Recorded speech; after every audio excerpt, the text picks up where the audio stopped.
and welcome to Big Muddy Mayhem.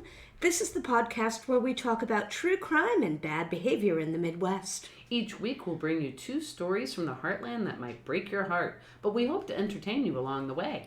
I'm Tracey and And I'm Janet O'Brien. Hello!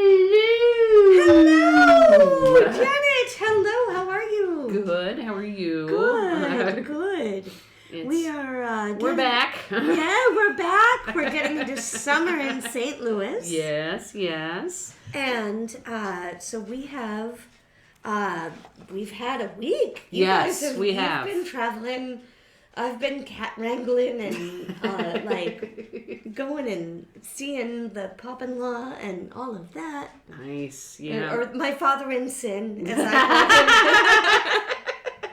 Yeah, I went out of town with some friends and we had a really nice time. Nice. It was just like kind of a quick weekend getaway, but it was good. It was very, very nice. I made a bunch of food and I cooked a bunch of barbecue and then I ate a bunch of barbecue and then I took a bunch of naps, which Janet came over today to record and I was literally curled up with the dog.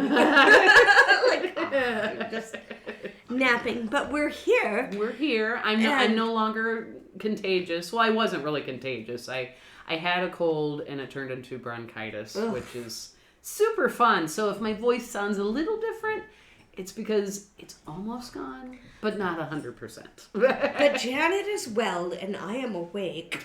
So and Blue is here, supervising, the third host of the podcast. Exactly. And we have some stories for you. We do. So we're gonna let Tracey start first because we honestly don't remember who started last time. We're just gonna start from here. You know what? It's 31. It's fine. That's right. I'm ready to go. Yay! We are all set. Okay, I am going to. I'm going to do that, but I am going to. Before we get started, I'm going to do the thing I never do. What is that? Pull up my pictures so that they're ready to go, and we don't have. I don't need to make you vamp for 30 minutes.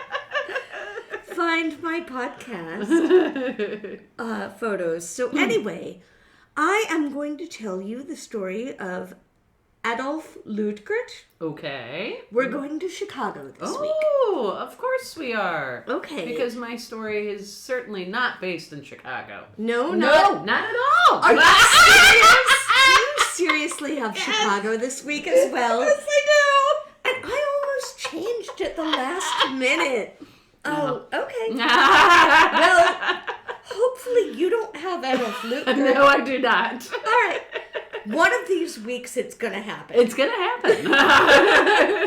But this is not the week. No. So I am telling you about Adolph Leutgert. Oh, okay. And he is born in Germany, very poor in 1845. Okay. But I promise we're going to get to the Midwest here. He is the 4th out of 16 kids. Oh my gosh, that's a lot. A lot. And he is, I think, also maybe the oldest son. He is the 4th of 16. And his father is working as a hide tanner. Okay. Mm-hmm. So they're not wealthy. But Adolph starts to learn that trade, and he quits school at around age 14. He will eventually do, which is, I guess, what you did in the 1840s, he moves in with somebody else that knows the trade. Oh, yeah, and he apprentices. Yep. Right, Exactly. So he's an apprentice, and he is living and working there with his boss for at least a couple of years. He moves to England, but he can't find work there. Right. So in 1865, he comes over to the U.S. He's 20 years old at this point. Wow. He has $30. Oh my gosh. And it's 1865, so that is the very end of the Civil War. Yeah, wow, right.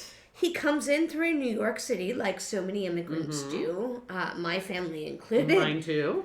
And then he settles in Quincy, and then moves on to Chicago, where he has some cousins and some opportunities. Right, of course. You got to go find the family. Mm-hmm. So, and German immigration, there was a wave. Oh, yeah, absolutely. Mm-hmm. Like, the same thing, like, my family's Italian. Like, there was a wave. Right, the Bremers were definitely in the German wave. Right. So he is an incredibly hard worker. I'm going to show you the first picture that we have of him first. Like, he's a very hard worker with a magnificent mustache. Oh, he has a magnificent mustache. Absolutely. He's got a skilled trade working in the tanneries. And he will also take on any odd job that he can find. You know, sure. Just like, I'm here, there was nothing but famine and, like, breakdown. Right. In my home country, I'm here, I will work as hard as I can. Absolutely. If I can eat, great. So he lives as cheaply as he can. And he saves up money wherever it's possible. This is also during the rebuilding of Chicago after the Great Fire. The Great Fire, yeah. Right, so he's part of the reconstruction. Oh, wow. Like, he's there. Opportunity is everywhere. Absolutely. By 1872, he has saved up a fortune. I can't even fathom this in today's society. But, like, all right, so what did I say? He comes over... $30. $30 in 1865. Mm-hmm.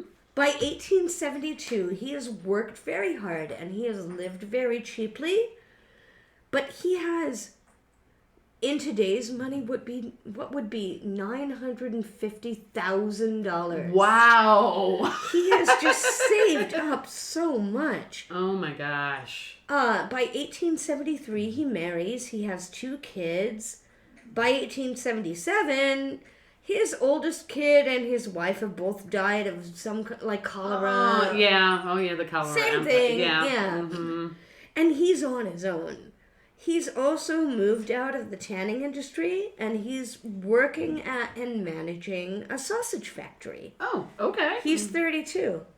Oh, and this is where there's blood in my book, because one of my kittens, like, scratched me. And I'm like, oh, I have actual blood in my crime journal now. So just a few months after his wife has died, this young woman comes in looking for work at the factory that he's working at. Sure. And her name is Louisa Bickness. Okay. Anyway, so I will show you. She's beautiful. She's very pretty. Yeah, she has her hair up, and she looks high cheekbones. She looks younger than him too. Yeah. Oh, she is. Yeah. But only by like 9 years. Yeah. I think. But yeah, she's beautiful. But big. Like, she looks stern, but she's got like big eyes and high cheekbones. Mm-hmm. She's so pretty. His wife has died. He still has 1 kid. Yeah. And she's looking for work, and he's like, yeah, no, I'm sorry, I'm not going to hire you. She's 29. She's working as a domestic servant. She is also a German immigrant. Oh, okay. Also, like, very, very hardworking and poor.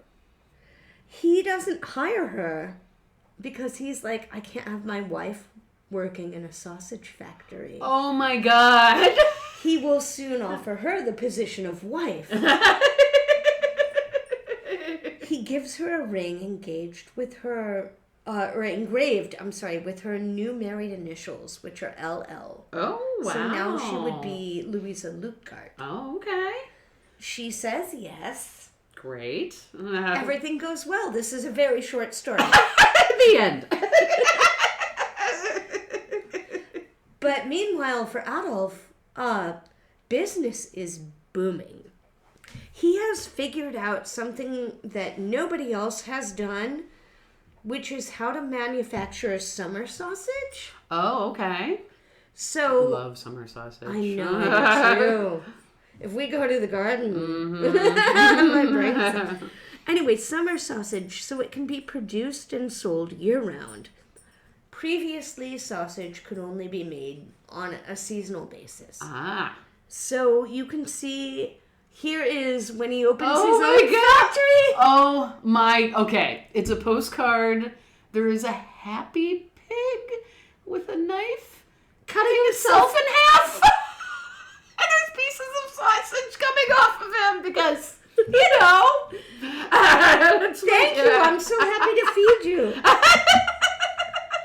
He opens up his own factory with all of the profits that he has, because he's carefully saved his pennies. Right, absolutely. And it just keeps growing. Louisa does eventually, they started out like they lived in the factory, like the sausage factory. And she's like, yeah, you gotta get me a house. You gotta get me a house. Because my hair smells like sausage all the time, and all my dresses smell like sausage. And it's not great. No. So they were living in it, and it was smelly. Hardworking Adolph, he's like, all right, fine. So they build a house near the factory. Okay. But he still puts a bedroom/office in the factory. Right. Because he's there day and night. Gotcha. Louisa, meanwhile, has kind of gotten used to the good life. Again, she came over very, very poor, worked as a domestic servant. Mm-hmm. All of the things that she saw and envied when she was a maid, the big house, the pretty clothes, all the nice furnishings. She has them all now for herself. She's got this beautiful house and all of this nice stuff. Right. And she is very important, like in society. So they even have a maid of their own. Oh, wow. Okay.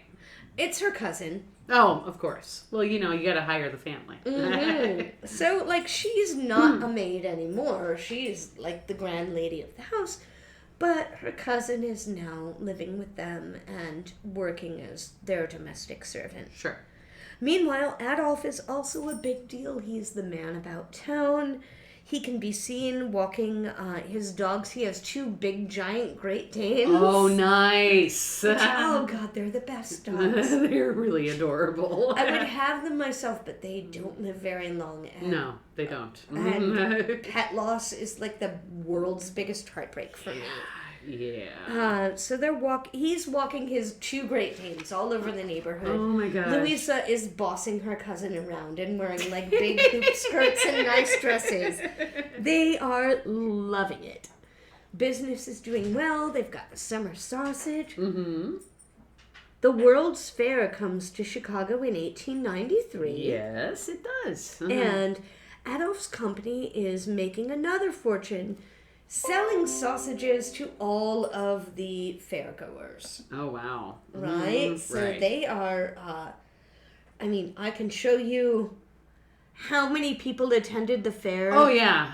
There's an insane amount of people in one area. Yeah. St. Louis is not unfamiliar with this because of ours.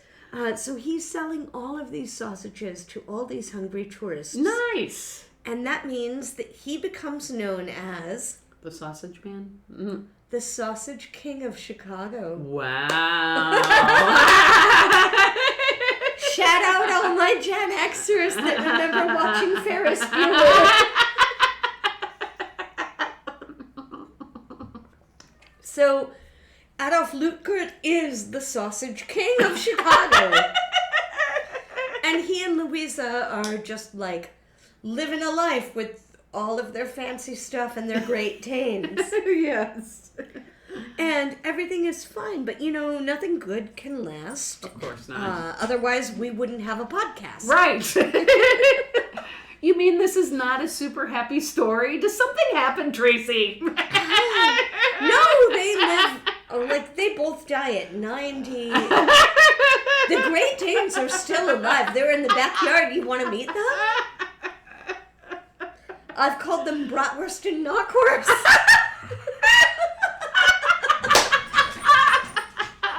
Blue is super jealous. But after the fair, Chicago is kind of hit with an economic depression. Yeah. It hits the whole country. It's not the Great Depression, but it's... No, yeah, I think it's the one where... The pre... Yes. Depression. Mm-hmm. The hey, are you okay depression. Right. There was like a couple in the 1800s, so... And it's also never great when a city hosts a big, huge thing like that. No. If you take a look at who has hosted, like, the Olympics, you will find they that... always downturn. Every time. It never goes well. Every time. It never goes well. So while people are on a tight grocery budget because of an economic depression, what gets cut? Like, what do you cut out of your grocery budget first? Normally meat. Yeah, beans are cheap. Rice is cheap. Exactly. You can eat that. Right. You can grow your own vegetables. Yep. But meat gets cut when the money gets tight. Right. And that is what is happening to the Luetgerts now. Louisa doesn't like this. Adolph, at the same time, she's terrified of being poor again. He tries selling the business, then he tries borrowing money so that he can just, like, expand it. Maybe if we can produce more, right, we can ride this out. She does not like this. But he kind of goes against her, and he gets swindled. He makes a few bad choices, and the business is bankrupt. Oh no! They are going to foreclose on the factory. Wow.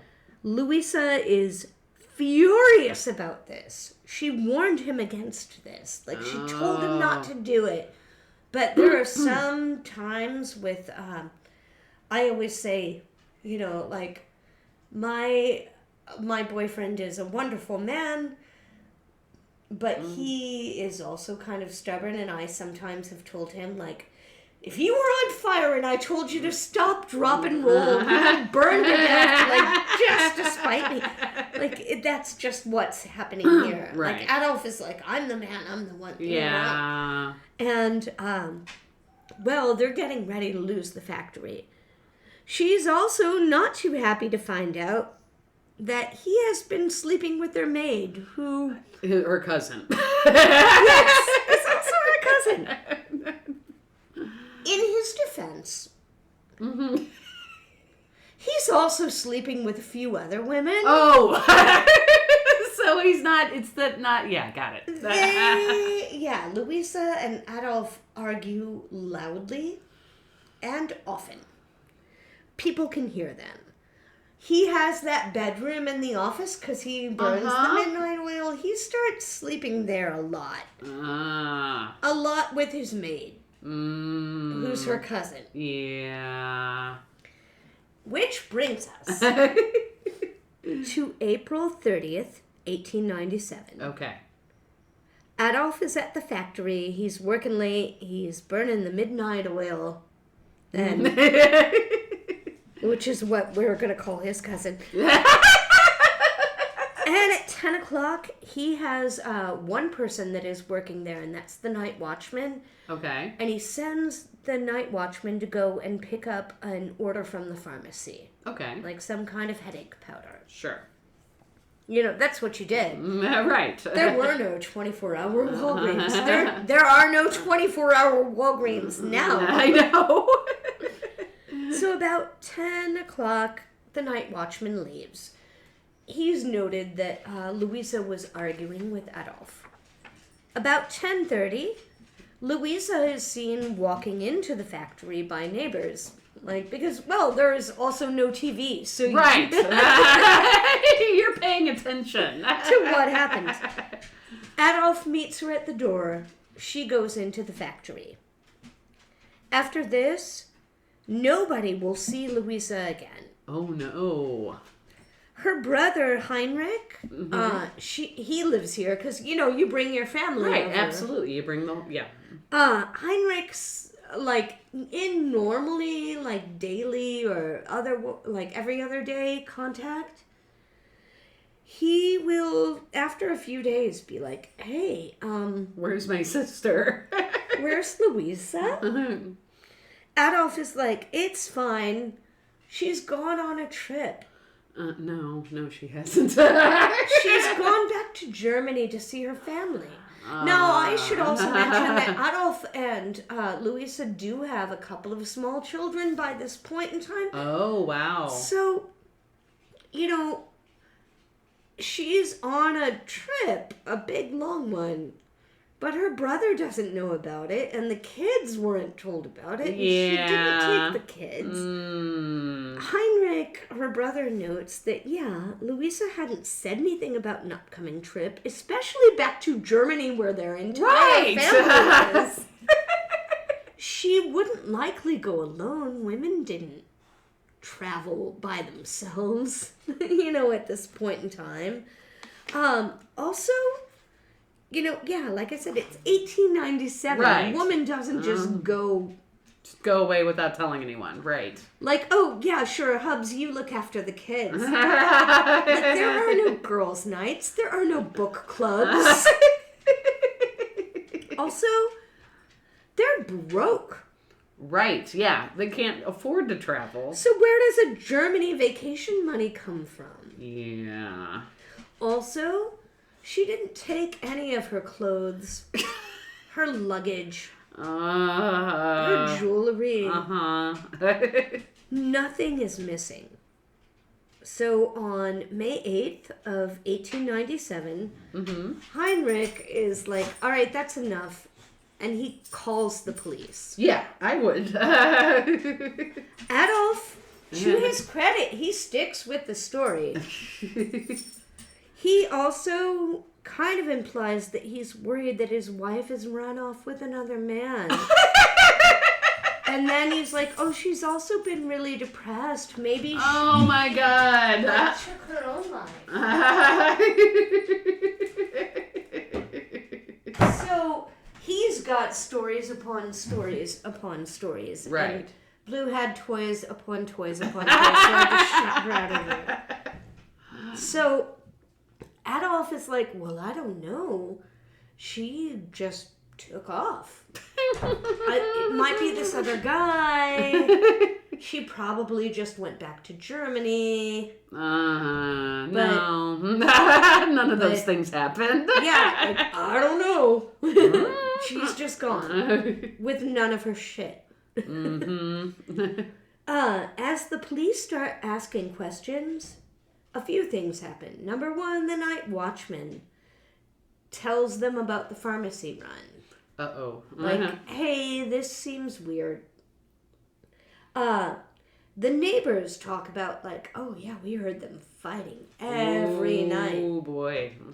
Get yourself a nosy neighbor, everybody. Like, that is the best defense. Right. The people that live across the street from us...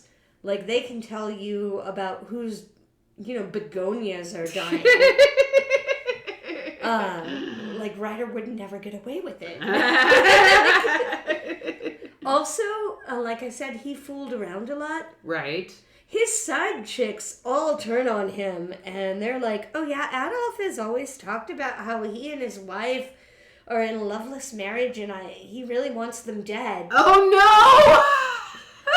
So the side chicks, up to and including the cousin, wow, all like, they're like, no, he did it. So workers in the factory, because Adolph was kind of a dick, and Louisa was the one that, smooth things over. kind of like Otto in the attic, like, oh, the husband was. Like, really rough. Right. And the wife is the one that was really kind to all of the people that worked there, brought in the donuts, asked how they were doing, remembered their kids' names.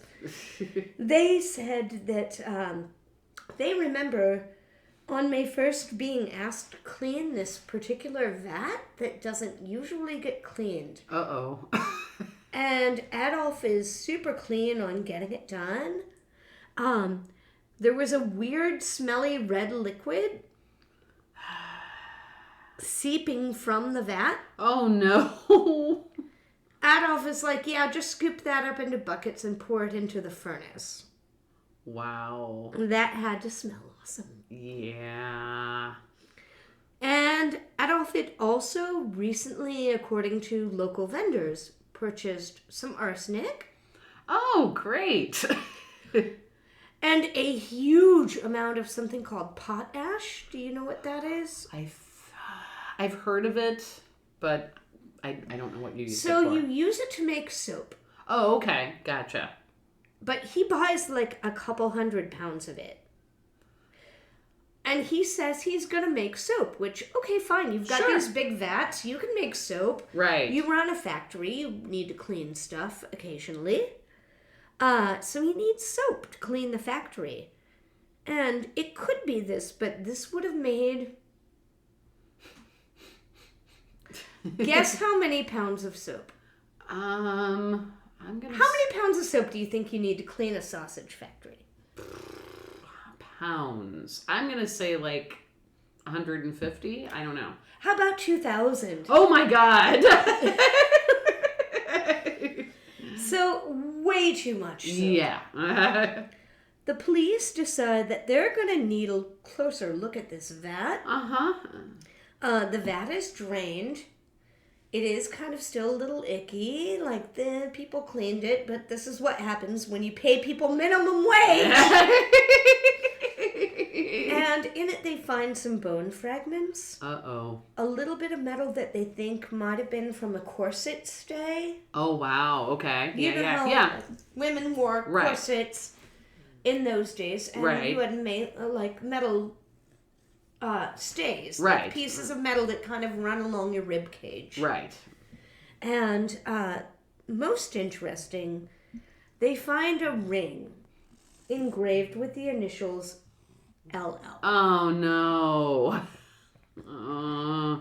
So he is arrested right away, and this is August of 1897.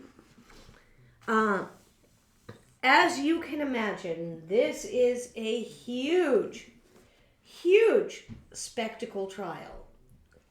Like, the newspapers have... Oh, wow. Yeah, they have a drawing of everybody that's could have possibly been involved. Right. Everyone is hanging on to every detail. This is national news. Newsies, because this is still like the late 1800s. Right. The Newsies are spying on the jury. Like, they're hanging, like, when, somebody was having an argument and you were in, like, growing up, maybe your childhood wasn't like this, or, like, when you were in college and somebody's arguing next door, you take the cup. Right, to listen, right. The door, right. That's why we have a podcast. Yes. Because we were those girls. Like, cup to the door. Who's doing what now? Right. I'd never eavesdrop. What? Everybody is just listening to every detail. Women in particular are fascinated by this. Nathaniel Hawthorne, do you know who he is? The name sounds familiar. American author. Oh, okay. Yes. Yeah. His son is working as a journalist and he is covering the trial. But the thing is that they keep bringing up is they're like, well, where is she? Right. How can we say she didn't run off? Mm-hmm. There's no body. Mm-hmm. Yeah. So how can you possibly prosecute? It's a ring. Her marriage had been in turmoil. She wasn't wearing it. Right. Maybe she threw it in there before she left and framed him. Like, who knows? So this is one of the very first times in American history that forensic anthropologists come into play. Oh, wow. So prosecution brings forth an anthropologist, and they were like, oh yeah, these bones are human, and they are female. And the defense is just like, nuh-uh. Nuh-uh. So when you're in this, he said she's dead, as Ryder calls it, situation, how do you handle this? Right. Well, Janet. Tracy. Janet. Tracy. Janet. Tracy. In this case, they do it by throwing another body in to boil it down in the vat to see what would happen. Oh my God. Comparison. Wow. They take, and granted, it is a cadaver. Yes. But they boil down another body for comparison. Wow.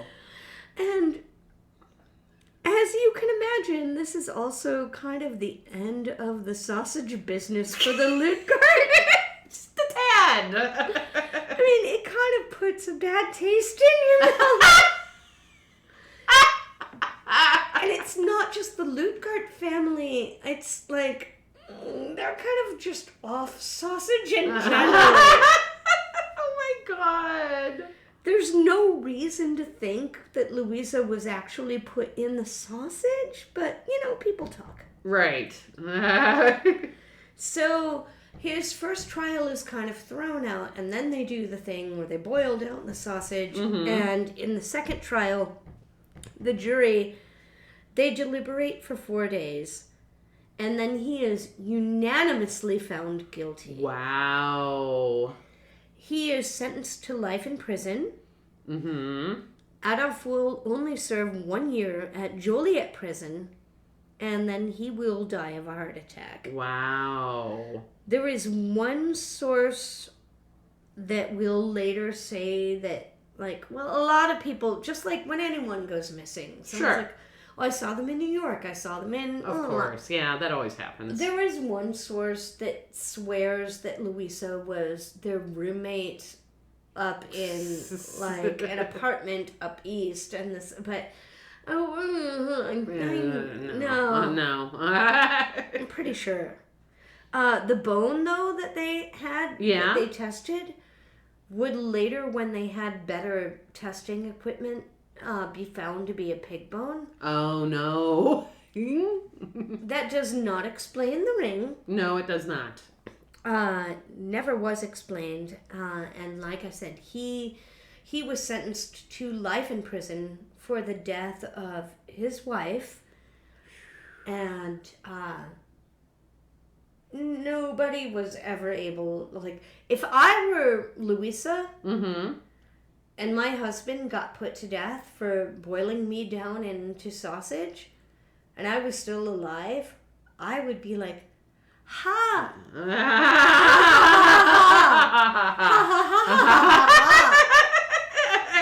You're never saying, no one's gonna ever know. Right, you're done. At right. that point, what are they gonna do? Yeah, wow. The ring was never explained, and like I said, it is pretty likely that Louisa met her end. Yeah.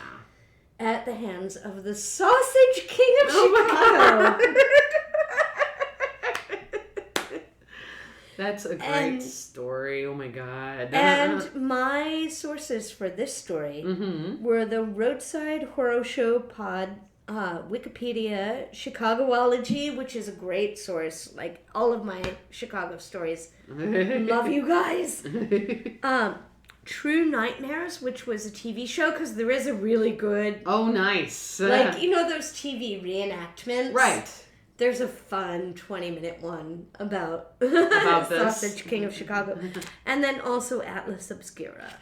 Nice. And that is the true story of the actual Sausage King. That is amazing. Wow. Yeah, I'm pretty sure she's dead. Mm-hmm. I'm pretty sure she's dead. Well, yeah. He knows how to dispose of bodies because he was the Sausage King of Chicago. But it was a particular vat, so I think that she is dead, but I don't think she ended up in the meat. So no, probably not. Memorial Day, we just had. 4th of July is coming up. Don't feel bad. Eat your bratwurst, everybody. Right. Eat your bratwurst and don't think about this at all. Enjoy those barbecues. Oh my God. Oh my God. Okay, so again, I don't know how Tracey and I do this. It's like, okay, so both of our stories are in Chicago. Of course they are. But that's about the extent of it. All right. Okay? But you've got a story for me. I do. So I'm going to start off. Now, this is like the second story where I found a connection to a movie. Okay. And, you know, the last one was Ferris Bueller. No. Jeepers Creepers, that one story. Mm-hmm. Well, yeah. Okay, so do you remember the horror movie Candyman? Yes. It came out in 1992. Basically, you know, synopsis of the movie is that the Candyman is a murderous soul with a hook for a hand. It's a little like Bloody Mary, right? Yes, exactly like that. Accidentally summoned into reality by a skeptic grad student researching monsters' myths. My sister was not allowed to watch horror movies. Oh. But I didn't love them, but sometimes I would. Yeah. And, like, that was one of the few that I saw. So. And the bees. Yes. Yeah. So, 1992, the Candyman comes out. Helen Lyle is a grad student at a university in Illinois, Chicago. Mm-hmm. She researches urban legends and learns of the Candyman. Okay. And, of course, you know, if you stand, the whole way you summon the Candyman is by standing in front of a mirror, saying his name 5 times. Mm. And if you do, he will come and kill you. Now, this movie was actually based on a book that was put out in 1986. This is why I'm a little confused by this, because what the heck? So in 1986, Clive Barker, he put out these several short stories. Jeez. And there is a short story called The Forbidden. And it's about Helen, this woman at a university who's a student, and she decides to do a thesis on graffiti. So this is what the book is about, and they end up changing it in the movie. And then, of course, there's graffiti that she sees that says the Candyman, and things ensue. So 86, the book comes out. 1992, the movie based on that short story comes out called The Candyman. Ugh. Just, you know, lots of similarities. That is also, like, if you went to college before the internet... Yes. We used to, like, there were Scare the Freshman stories. Mm-hmm. There were things that I am almost 50 years old, and if I went into my bathroom and someone had written, "Aren't you glad you didn't turn on the light?" Yeah, you'd freak out. I would leave my house and I would not live here anymore. I would just be like, I guess I'm starting over. Right. Now, humans can lick too. Like, oh, God, you've heard them all. Oh, yes, absolutely. Definitely Bloody Mary, or the thing where you raise, you know, like, their slumber party games. Where the dog chokes on somebody's hand. I've not heard that one. Oh, no, there's a great book about urban legends. Just, y'all Muddy Buddies, if you're into this, find a book called The Choking Doberman. Okay. And it's all about how a dog... Like, not all of it, but it's like a bunch of urban legends. Right. And one of them is about how a family dog dies because he bites the hand off of a burglar. Oh, no. Yeah. Oh, it's all of that. Like, it's all of those things that... Oh, my God. They told you in summer camp or your freshman year of college or any time that you're in a new place. Right. And you're uncomfortable. Right. And somebody gives you a story that just makes you scared as fuck. Right. And that's why you don't trigger Gen X. Like, we've already been terrified. So in the movie, they do base it in Chicago. They base the murder at the Cabrini Green Homes, which is, you know, the big complex. It's still there. That's where the projects are. I was going to say. And that's where she does her investigation. And, of course, you know, that's how you summon him through the bathroom mirror. So now, it just so happens that even though the movie was based off of that story, there was actually a real story that happened in Chicago in the projects. At Cabrini Green? No, different one. Okay. But still, it was, I'll get there. St. Louis has their Pruitt. Right, exactly. So, Ruth Mae McCoy. This is who we're going to introduce. She's born in Arkansas in 1935. She ends up, as a small child, moving to the south side of Chicago. And she grows up in a very poor area. Okay. Like, there's crime around her, there's drugs, there's, it doesn't have... 1930, she's probably like third generation projects, maybe now? I don't know. I don't know.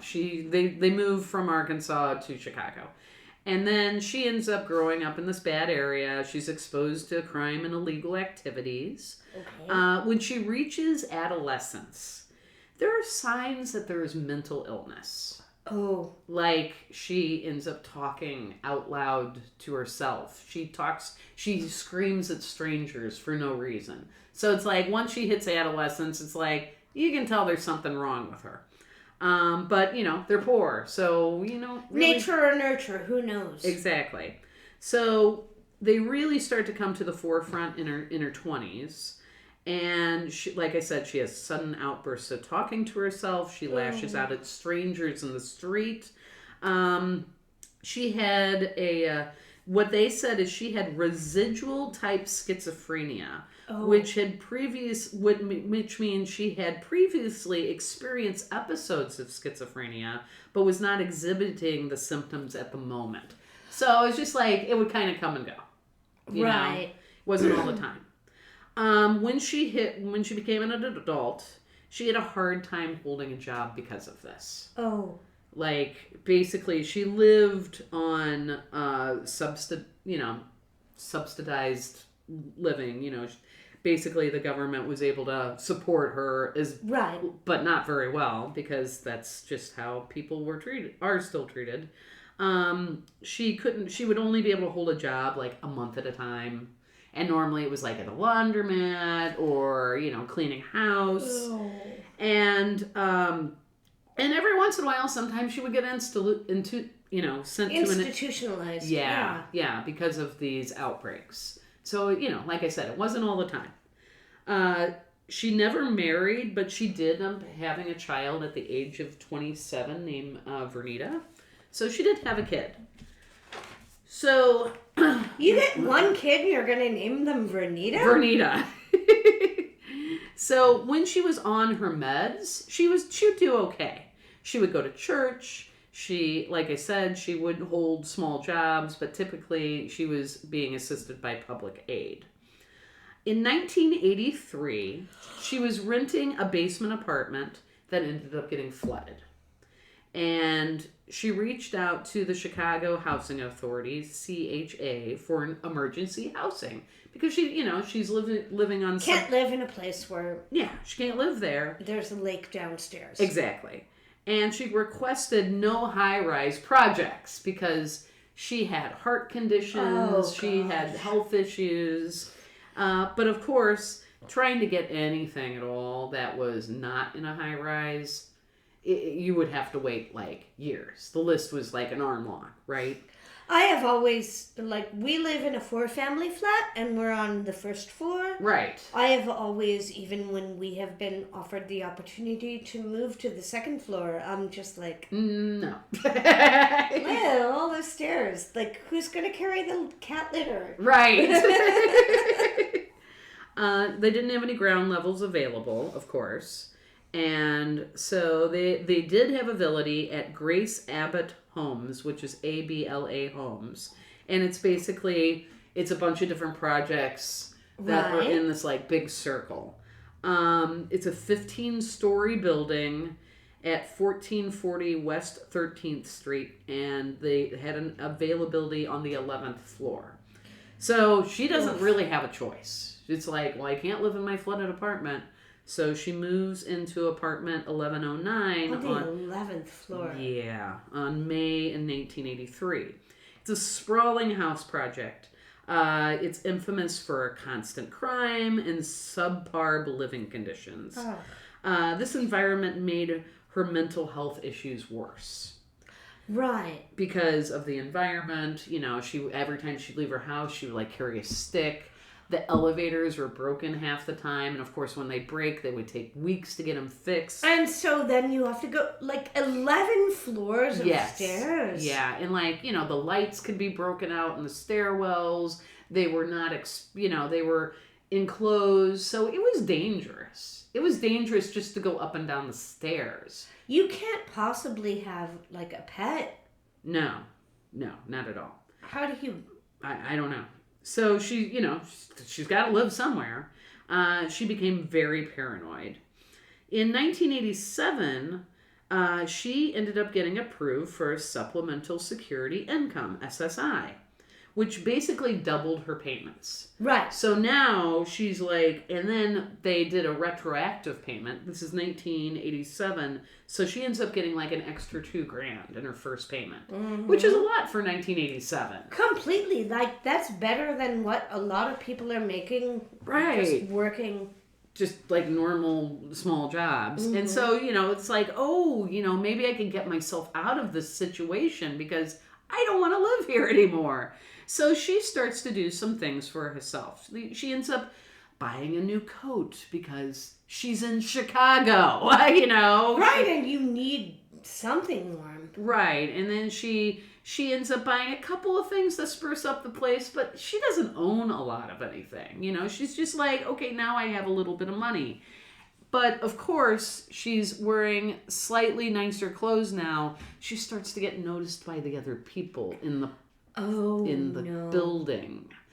And she's like, okay, well, she does try to do some other things. She's like, okay, now she starts going to this facility to help her with the mental problems she's having. And she gets involved in a program to go to school. Like, she's going to do some, medical stuff. And she's actually doing really well. Like, if she can do this, she can get out of that stupid place, Right.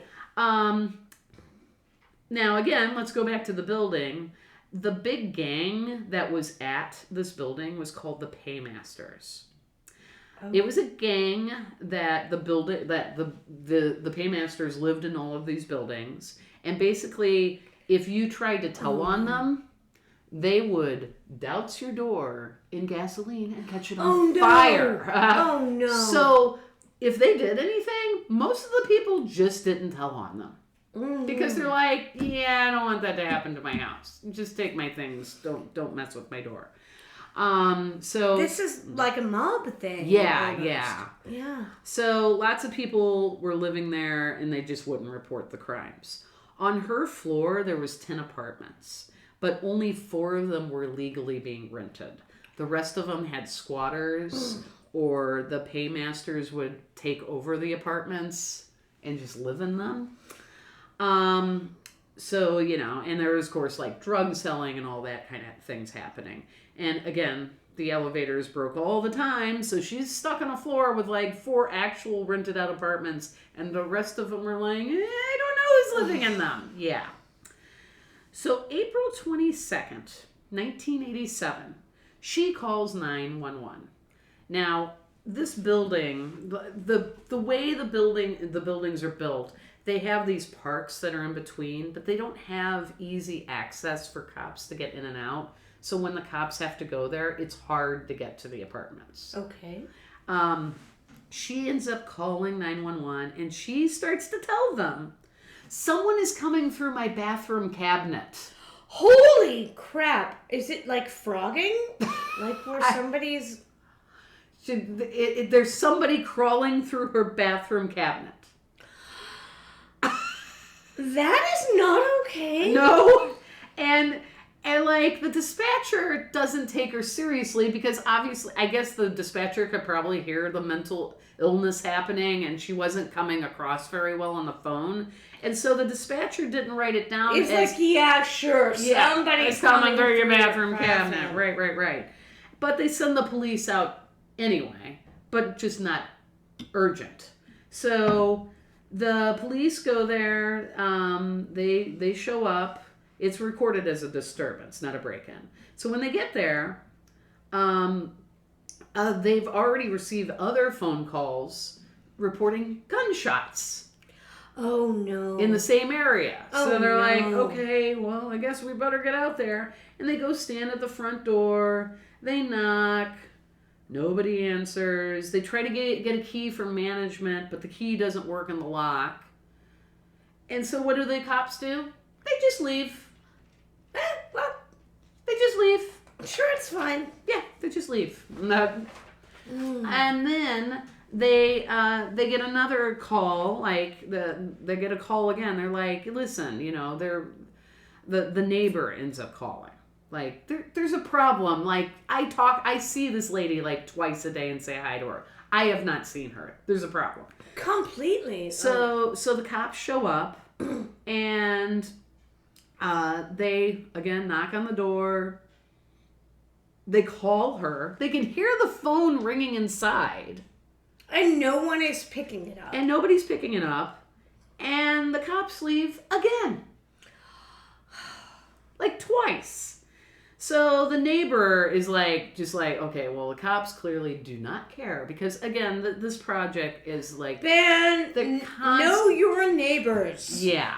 So the neighbor is like, okay, I'm getting a hold of the management office because this is stupid. And so somebody from the management office shows up. They power drill through the lock and they open up her door. They find Ruth dead on the floor in her bedroom. You're kidding! I know, right? In a puddle of blood. The floor was a mess. There were papers and magazines everywhere. There's coins on the floor. She was already decomposing. Oh. And her telephone was missing. Remember how they could hear it ring when the first or second time they were there? Now it's missing. The autopsy revealed that she had been shot 4 times. She died from internal bleeding. Eyewitnesses from that area, they said, oh yeah, we saw these 2 guys walking around. Ted Turner, who was 18, and John Honduras, walking. He was 21. Is he the bastard that colorized Casablanca? Because I'm pretty sure that man is a monster. They saw them walking around with her rocking chair, her TV, after it happened. So they stole her 19-inch color TV. They stole a rocking chair, and people recognized her stuff because she didn't have a lot of stuff. Right. And so also, who else has that? Right. And they're like, something's not right. The residents were not surprised how the intruders got in. Apparently, for the past year, the Abbott buildings had been having a problem with people breaking into the apartments through the medicine cabinets because there was a 2.5-foot space. So it's like you have one bathroom here and a bathroom butting up to each other, and there was a 2.5-foot space between the 2 bathrooms in each apartment. So the people could go in, the plumbers could go in and fix it. And so somebody in the apartment that was next door that was not being rented to anyone. Awful. They went through, and so it's called a pipe chase, 2.5 foot across, cabinets so the plumbers could get in. It's like a doggy door. I know. For criminals. I know. The cabinets were only secured by 6 nails. There was 0 obstacles to get between the 2 apartments. I have 3 cats and 2 of them could get through that. Yeah, absolutely. Some places you could even climb vertically up the pipe chase to get to an apartment above you. Oh, gosh. Yeah. So what would happen is the gangs would take over a pair of vacant apartments, and when the cops would come and knock on one door, they'd escape through that route to go through another vacant apartment to get out, to not get caught. Oh, God. So anybody, any of these people who are doing a lot of crimes in these buildings, they know how to get in and out. No, thank you. No, thank you. So, that's how they would get away. So, in her bathroom, her medicine cabinet was already gone. she already had a problem with somebody trying to break into her apartment before. Oh my God! And they took the cabinet down, and they never bothered to put it back up. They didn't put it back up. Apparently, this happened, like I said, a year. Yeah, it happened.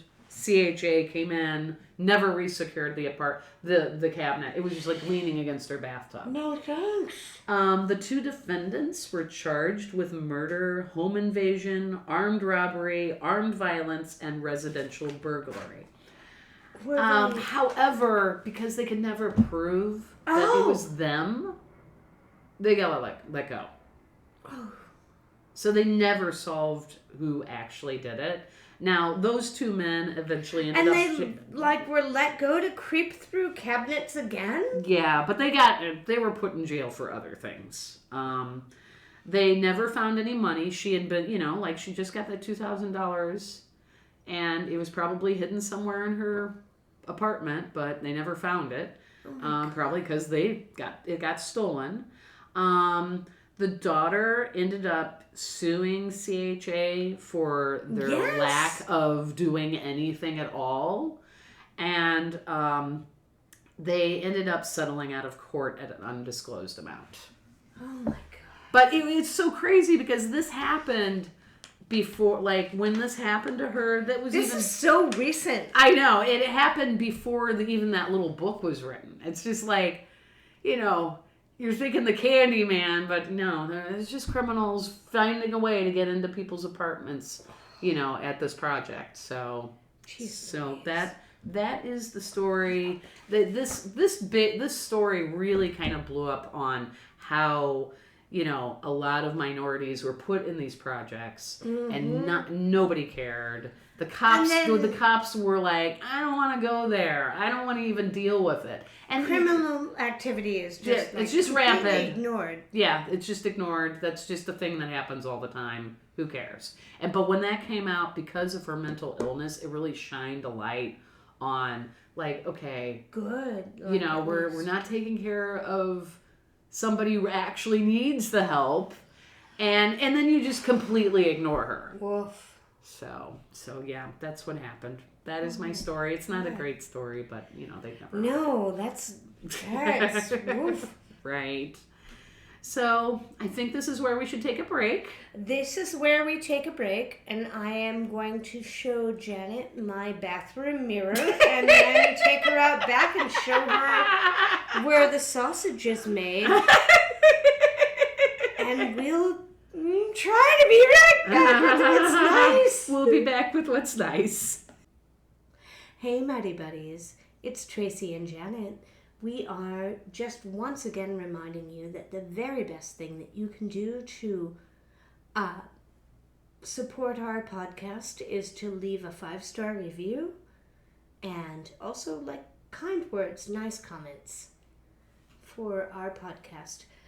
We also really like to be artists supporting artists, and so the number one thing that we would like you to listen to is, if you've ever been to City Museum or you love the City Museum, love it, you should go and listen to the Castley Chronicles. This is Max Castley. He grew up literally at the City Museum and talks about his father and his mother and the people that made this happen, and they have just started their own podcast. They're 2 episodes in, I think, and they are both fantastic and they're riveting. And if you are somebody that is looking for something to listen to, then please go and listen to them. So, Castley Chronicles, please go do that. And also, Big Maddie Mayhem, give us good reviews. Give us all reviews. We love you.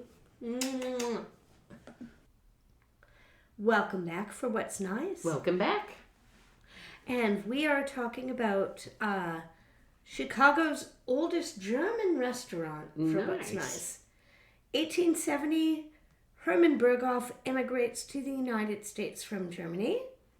By 1893, he opens up a stand at the Chicago World's Fair. and it does really well. And then by 1898, the Berghof has opened up its own doors in Chicago. Oh, nice. So it's a German restaurant. Beers are a nickel. Wow. And they come with a free sandwich. During Prohibition, he just kind of puts the beer part of the sandwich aside or the beer part of the story aside, and now they're known for good German food. Nice. After Prohibition, Herman gets the city of Chicago to give them their first Prohibition, post-Prohibition license. Nice. Awesome. 1953. Which you can see. Yeah. And so that is still a tradition today. Oh, really? So, yeah, the restaurant is still there. And they still get the first restaurant every year. Neat. And they didn't serve women until 1969. Oh my God. It was only known for men.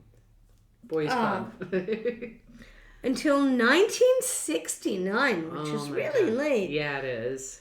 And then the National Organization of Women and Gloria Steinem both really kind of marched on this place. And they're like, all right, fine, we'll let you in. They closed for about a year during COVID. They reopened in 2021. Okay. Today, they do offer private dining as well as reservations and walk-in. They brew their own beer and their own root beer. Oh, nice. And, of course, sausage. Of course, sausage. And you can see Yep. There's sausage. Looks like I forgot what those noodles are called, but Spatzel. Yes. And all of that. So, like I said, a little bit short, but Chicago's oldest German restaurant. They've been there since 1870. Wow, that's amazing. They're still there today. And, I mean, if you want to go get sausage, I promise won't... Human free. won't have your wife in it. You can go and have that. Nice. And that is what's nice in Chicago. Well, I also have a what's nice in Chicago. So I am going to talk about the National Museum of Mexican Art. It is very, very close to where those projects were. Okay. 1982, Carlos Tortolero organized a group of fellow educators and founded the Mexican Fine Arts Center Museum. Opened its doors in 1987. The goal was to establish an arts and cultural organization committed to accessibility, education, and social justice. The museum also provided a positive influence for the local Mexican community, especially since many other art institutions did not address Mexican art. Oh. Yeah. Over the years, the institution has grown, its audience has broadened, and its reach now extends across the United States and beyond. To support the evolution, this evolution, in 2001, the museum expanded into a 48,000 square foot state-of-the-art facility in the heart of Pilsen, which is, again, nearby. And in 2006, they unveiled a new name, the National Museum of Mexican Art. Today, this art museum, it's the most prominent first voice institution for Mexican art and culture in the United States. They are home to one of the largest countries' collections of Mexican art.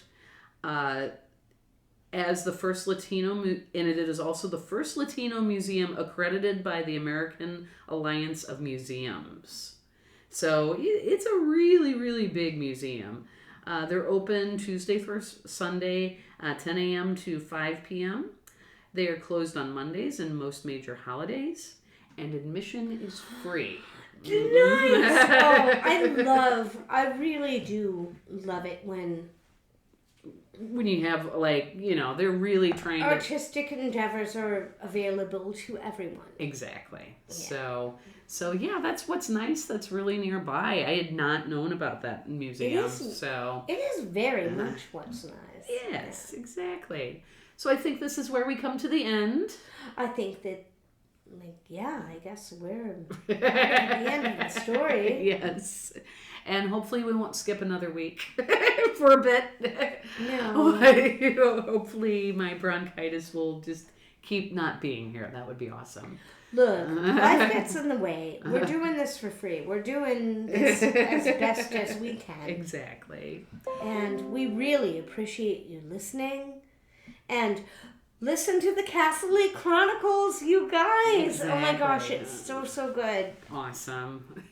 And I think that this is where we say, yes. What do we say? Stay Midwest nice. Stay Midwest nice.